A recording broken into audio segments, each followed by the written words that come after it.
Bonjour à tous, je m'appelle Lucie, j'ai 66 ans aujourd'hui et je viens de Marseille, là où la mer Méditerranée scintille et les ruelles du Panier cachent des secrets sombres. Mon histoire commence par une porte verrouillée, une promesse brisée et une vie volée dans un piège de prostitution.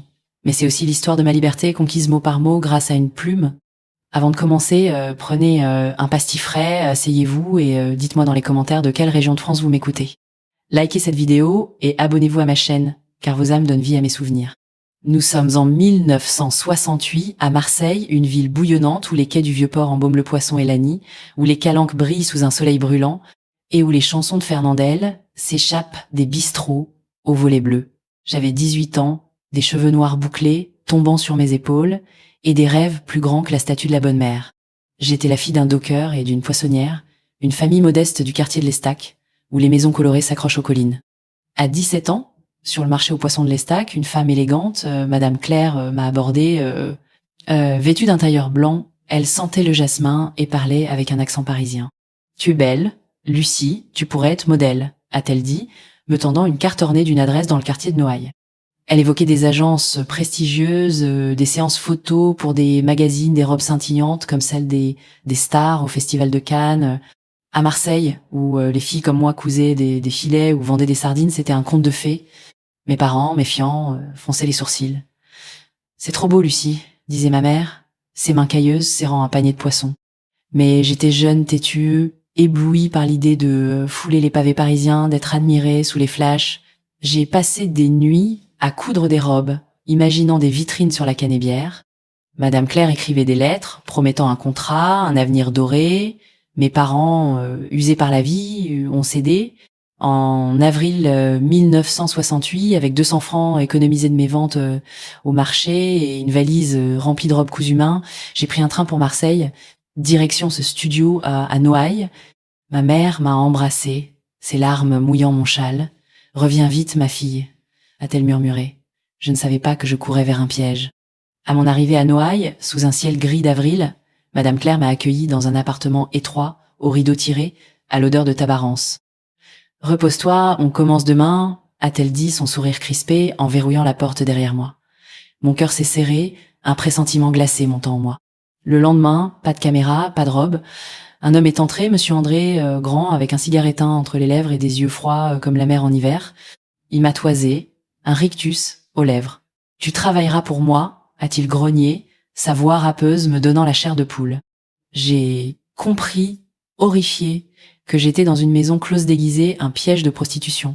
À 18 ans, je n'étais plus une fille de l'Estac, rêvant de gloire, mais une prisonnière forcée de divertir des clients, marins aux mains sales, commerçants bedonnants, hommes sans visage, qui payaient pour mon corps. Mes cris, mes refus étaient inutiles. André m'a pris mes papiers, mes 200 francs, ma valise riant de mes larmes. « Tu es à nous maintenant », disait-il, son haleine puant le pastis et le vice. Il m'a frappé un coup sec sur la joue quand j'ai tenté de résister. « Obéis, ou tu finis dans un fossé », a-t-il sifflé. L'appartement, caché dans une ruelle du Panier, était une cage sordide. Les murs suintaient, sentaient la sueur et la peur. Les fenêtres, condamnées par des planches, laissaient à peine filtrer la lumière. Nous étions 6 filles, des Algériennes, des Italiennes, une Sénégalaise, toutes piégées par des promesses de travail, serveuses, danseuses, mannequins. On nous donnait des robes trop courtes, du rouge à lèvres criard qui collait aux lèvres, et des ordres, sourire, obéir, se taire. Chaque nuit était un cauchemar, un défilé d'hommes brutaux ou ivres, laissant des bleus sur ma peau, des griffes dans mon âme. Je pleurais en silence, serrant un médaillon en forme de poisson d'argent, seul vestige de ma mère, caché sous mon matelas. J'ai tenté de m'enfuir une nuit d'été, escaladant une fenêtre entr'ouverte alors qu'André ronflait. Mes pieds nus glissaient sur les pavés humides du Panier, mon cœur cognait comme les cloches de la Major. Mais un voisin, complice d'André, m'a vu. Il m'a rattrapé, me traînant par les cheveux jusqu'à l'appartement. André m'a battu, son poing s'écrasant sur mon visage, ma lèvre saignant sur le sol crasseux. « La prochaine fois, tu finis dans la mer », a-t-il grondé, me jetant dans une pièce sans lumière, un réduit puant l'humidité. 3 jours, sans nourriture, sans air, m'ont laissé à peine vivante. J'étais brisée, un coquillage écrasé par les vagues. À Marseille, en 1968, une fille sans papier, sans voix, n'était qu'une proie. Les voisins fermaient leurs volets, la police ignorait nos appels, soudoyée par André. Mes parents, à l'Estac, croyaient que je posais pour des magazines, leurs lettres pleines d'espoir me poignardant le cœur. Chaque client, chaque coup effaçait un peu plus la Lucie d'avant. J'avais 18 ans, mais je me sentais morte, une ombre errant dans les ruelles du panier. Pourtant, une étincelle refusait de s'éteindre. Je pensais à ma mère, à ses mains cailleuses sur les filets, à son courage face aux tempêtes. Je griffais le mur de ma cellule, traçant des poissons imaginaires, murmurant « Je sortirai pour toi ». Les autres filles, mes sœurs d'infortune, partageaient leurs miettes, leur silence. Amina, une Algérienne de 20 ans, me glissait des bouts de pain, chuchotant des chansons de son village, mais la peur nous enchaînait. André surveillait tout, ces hommes patrouillant comme des chiens. En mars 1969, un miracle s'est glissé dans l'obscurité. Un client, Monsieur Paul, un libraire d'une 50aine d'années, était différent. Il venait rarement, parlait peu, ses yeux pleins de pitié, pas de désir. Il demandait des nouvelles de l'Estac, écoutait mes réponses tremblantes. Une nuit, alors qu'André dormait, il m'a glissé un bout de papier froissé. Une imprimerie à Saint-Victor, a-t-il murmuré. Mon ami Jacques t'aidera. Cours petite. Mon cœur battait à tout rompre. Était-ce un piège? Mais son regard, doux comme celui de mon père, m'a convaincu. Le lendemain, une livraison de vin a distrait André. J'ai attendu que ces hommes s'éloignent, puis couru, pieds nus, à travers le panier, sous une pluie battante. Mes poumons brûlaient, mes jambes vacillaient, mais je courais, le médaillon de ma mère serré dans ma main, l'adresse trempée dans ma poche. L'imprimerie, une bâtisse au mur écaillé près de l'abbaye Saint-Victor, était un sanctuaire. Jacques, un ancien résistant d'une 60aine d'années, m'a ouvert, ses lunettes glissant sur son nez. « Entre, petite, t'es en sécurité », a-t-il dit, son accent marseillais réchauffant mon cœur gelé. Il m'a caché dans un grenier, parmi des piles de journaux et des bobines d'encre. Sa femme, Marthe, une ancienne institutrice aux cheveux gris, m'a donné une soupe chaude, un vieux pull et un lit de fortune. André a fouillé Noailles, placardant des affiches disant que j'avais volé de l'argent. Les ragots couraient Lucie, une fugueuse, une voleuse. Mais Jacques et Marthe me protégeaient, me nourrissant de bouillabaisse fumante, de pain d'anis croustillant. Pour la première fois depuis 1 an, j'ai dormi sans peur, bercé par le ronron des presses et le chant des mouettes.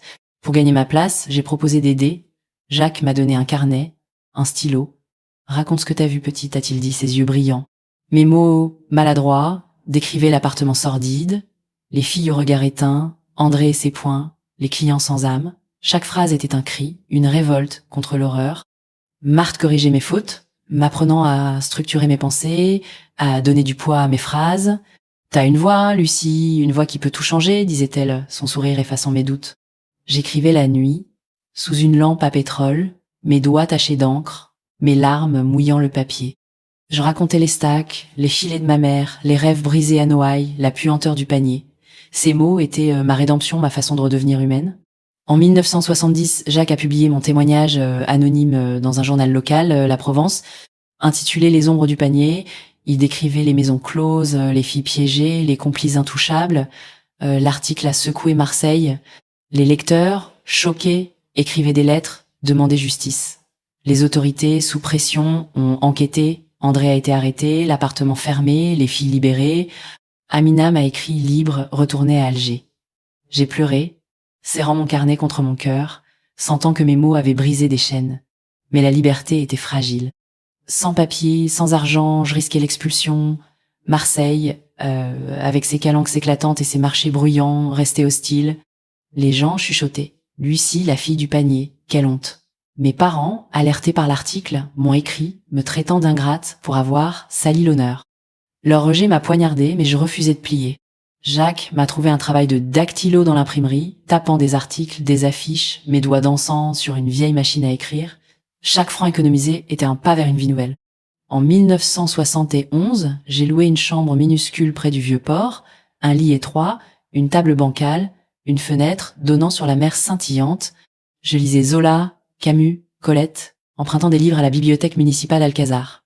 Leurs mots m'apprenaient à penser, à rêver plus grand. Marthe m'enseignait l'histoire, la grammaire, me préparant à autre chose. Jacques, un soir, m'a regardé, son pastis à la main. Deviens journaliste, Lucie. Le monde a besoin de ta voix. À 20 ans, sans diplôme, l'idée semblait folle, mais ses yeux croyaient en moi. En 1972, j'ai rejoint La Provence, comme stagiaire, un poste arraché par la ténacité de Jacques. J'écrivais des brèves sur les marchés, les fêtes de la Saint-Jean, mais je brûlais de parler des oubliés, dockers licenciés, immigrés exploités, enfants des rues courants dans les ruelles de Belsunce. Mes articles, signés Lucie Marin, portaient l'odeur salée de l'estac, la rage du panier, la lumière des calanques. En 1975, j'ai publié une enquête majeure, Les filets de la honte, révélant les réseaux de prostitution à Marseille, leurs complices dans la police, leurs protecteurs parmi les notables.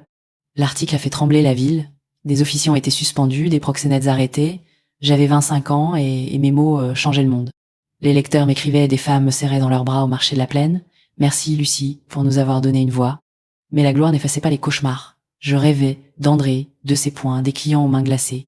Je me réveillais, tremblante, et écrivais jusqu'à l'aube, transformant ma peur en encre. En 1980, j'ai créé une association Les Voix Libres pour aider les femmes piégées dans la prostitution. Dans un local près de la Joliette, je leur enseignais l'écriture, la lecture, la dignité. Vos mots sont des armes, disais-je à des filles aux yeux hantés comme les miens autrefois. Je les aidais à retrouver leur famille, à apprendre un métier, à marcher la tête haute. Une Algérienne, Fatima, m'a écrit des années plus tard, « Grâce à vous, je suis infirmière ». Ces lettres, rangées dans une boîte en bois, étaient mes médailles. Mes enquêtes publiées dans Le Monde, Libération, secouaient les consciences. En 1985, j'ai révélé un scandale impliquant un député marseillais, client de réseaux clandestins. J'ai reçu des menaces, des lettres anonymes, mais je continuais, mon stylo plus fort que la peur. Marseille changeait autour de moi, avec ses cafés branchés, ses chansons de Souchon, ses nouveaux immeubles, mais ma lutte restait la même.